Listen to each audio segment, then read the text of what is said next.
اپنے مسائل کو حل کرنے کے لیے سبسکرائب کریں آپ کے مسائل کا حل۔ ہاتھ دکھا کر مستقبل کو جاننا۔ اپنا مستقبل جاننے کے لیے کسی بھی شخص کو ہاتھ دکھانا کیسا ہے، چاہے مذاق میں ہو یا سنجیدہ، دیکھنے والے اور دکھانے والے کے دونوں کے بارے میں کیا حکم ہے؟ محمد احمد حافظ آباد، حافظ آباد، اب پتہ نہیں حافظ آباد انڈیا میں ہے پاکستان میں۔ دیکھیے اس بارے میں تو صحیح حدیثیں موجود ہیں، صحیح مسلم کی حدیث ہے، آپ صلی اللہ علیہ وسلم نے فرمایا من اتی عرافا فسألہ عن شیء لم تقبل له صلاۃ 40 لیلۃ۔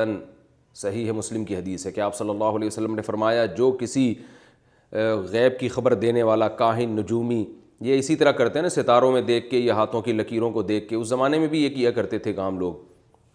تو آپ صلی اللہ علیہ وسلم نے فرمایا جس نے کسی ایسے شخص کے بارے میں، کوئی کسی ایسے شخص کے پاس آیا اور مستقبل کی خبر اس سے پوچھی تو اللہ تعالیٰ اس جرم کی وجہ سے اس کی 40 دن تک نماز قبول نہیں فرمائیں گے۔ اور ایک اور حدیث میں آتا ہے من اتی کاہنا فصدقہ بما یقول فقد کفر بما انزل علی محمد صلی اللہ علیہ وسلم۔ یہ ابو داؤد کی حدیث ہے کہ ایک شخص اگر کسی کاہن کے پاس آیا اور اس کاہن نے جو اس کو خبریں بتائیں، اس نے اس خبر کی تصدیق کر لی، یعنی اس کو سچا قرار دے دیا، تو اس نے کفر کیا اس کلام کا، اس قرآن کا جو اللہ نے اپنے حبیب محمد صلی اللہ علیہ وسلم پہ نازل کیا ہے۔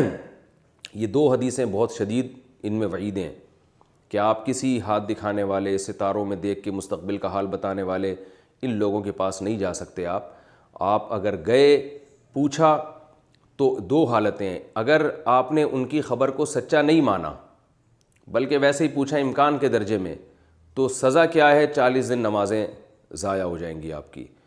اور اگر اس کی خبر کو آپ نے سچا مانا تو اس کا مطلب آپ کسی اور کے بارے میں یہ عقیدہ رکھتے ہیں کہ یہ غیب کا علم رکھتا ہے، اور غیب کا علم اللہ کے سوا کسی کے پاس بھی نہیں ہے۔ تو ایسی صورت میں آپ نے اس قرآن کا انکار کیا جو آپ صلی اللہ علیہ وسلم پہ نازل ہوا ہے۔ کیوں؟ اس لیے کہ قرآن میں جگہ جگہ اللہ تعالیٰ کا ارشاد ہے کہ غیب کا علم اللہ کے سوا کسی کے پاس بھی نہیں ہے۔ تو آپ نے اس قرآن کی ایک آیت کا بھی انکار ہو تو گویا ایسا ہی ہے جیسے پورے قرآن کا انکار۔ تو اس لیے اس بارے میں بہت احتیاط کرنی چاہیے۔ رہا یہ مسئلہ کہ آپ نے پوچھا کہ مذاق میں ہم کرتے ہیں، تو لوگ مذاق بھی کر رہے ہوتے ہیں، یار یہ میری لکیروں کے بارے میں بتاؤ، تو ٹھیک ہے، مذاق کا وہ حکم نہیں ہے جو سنجیدگی سے کسی چیز کے بارے میں جاننے کا حکم ہے، لیکن ایسا مذاق نہیں کرنا چاہیے جس سے ایک برائی کی تائید ہوتی ہو۔ آپ مذاق میں ہاتھوں کی لکیریں دکھا رہے ہیں لیکن لوگ بھی دیکھیں گے اور سامنے والا بھی دیکھے گا، اور وہ بھی یہ سمجھے گا کہ بھئی کچھ نہ کچھ، یعنی آپ کے دل میں اس کی اہمیت پیدا ہوگی۔ اور اس بات کا بھی امکان ہے آپ نے مذاق میں اس سے پوچھا اور اتفاق سے وہ خبر صحیح نکل آئی تو آپ کا اپنا عقیدہ بھی خراب ہو سکتا ہے۔ تو اس لیے اس طرح کا مذاق میرا خیال ہے مناسب نہیں ہے۔ ہاتھ کی لکیروں کی کیا حقیقت ہے؟ اسلام میں ہاتھ کی لکیروں کی کیا حقیقت ہے؟ اس بارے میں دلائل سے رہنمائی فرمائیں بنت عبداللہ کراچی سے۔ بھائی دلائل ان سے پوچھیں جو کہتے ہیں کہ ہاتھ کی لکیروں کی کوئی اہمیت ہے۔ دلیل کا مطالبہ اس سے کیا جاتا ہے جو دعویٰ کرتا ہے۔ تو اسلام میں اس کی کوئی حیثیت نہیں ہے۔ یہ ہاتھ میں لکیریں بنتی ہیں مٹھی بند کرنے کی وجہ سے، تو یہ بنتی ہیں، تو پیشانی پہ بھی لکیریں بن جاتی ہیں، جو ہر وقت یوں کر کے رکھتے ہیں ان کی پیشانی پہ بن جاتی ہیں لکیریں۔ اور جب انسان بوڑھا ہوتا ہے تو پھر پوری لکیروں کا مجموعہ ہوتا ہے وہ، کیونکہ اس میں سلوٹیں اتنی پیدا ہو جاتی ہیں۔ پھر اس میں پوچھو کہ چہرے پہ جو اتنی لکیریں بزرگ کے پڑی ہوئی ہیں ان کی کیا حقیقت ہے، اور ان کے جو ہے وہ بازو پہ اتنی سلوٹیں آ گئیں اور یہ لکیریں کیا پورے گڑھے بڑھ جاتے ہیں، تو اس کی کیا حقیقت ہے؟ اب میں کہوں اس کی کوئی حقیقت نہیں، آپ نے دلیل سے ثابت کریں۔ تو بھائی جو یہ کہہ رہا ہے کہ یہ لکیریں پڑھنے کی کوئی حقیقت ہے، دلیل اس کے ذمے ہے۔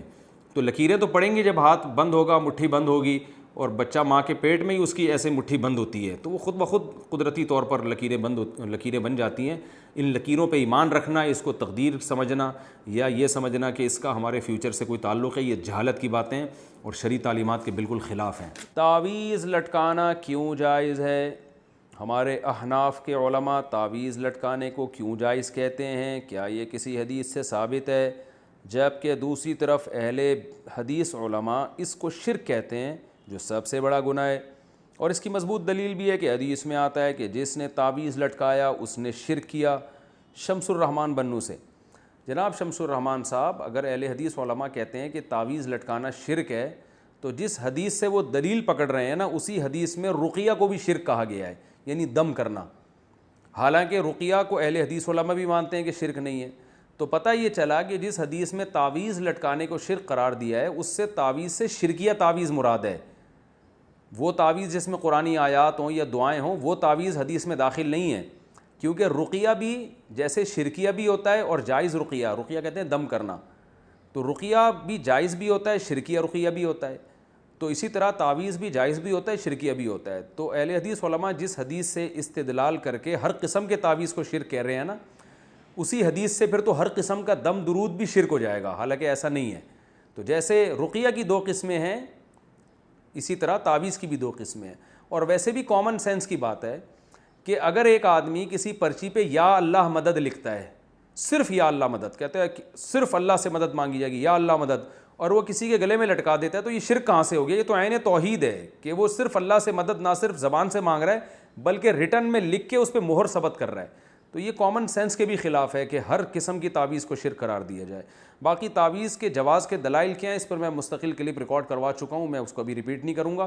پھر بھی ایک بات ضرور ہے کہ یہ عمل پسندیدہ نہیں ہے، بہرحال یہ ذہن میں رکھیں۔ اللہ سے مدد مانگیں زبان سے، پرچی لکھ کے لٹکانے کی کیا ضرورت ہے، بس زبان سے مدد مانگیں، اس کی زیادہ فضیلت ہے، دعا کی فضیلت ہے۔ جو لوگ تعویذ گنڈوں میں پڑھتے ہیں تو وہ میں نے دیکھا ہے ان کا ایمان بہرحال کمزور ہو جاتا ہے اور وہ اسی میں لگے رہتے ہیں۔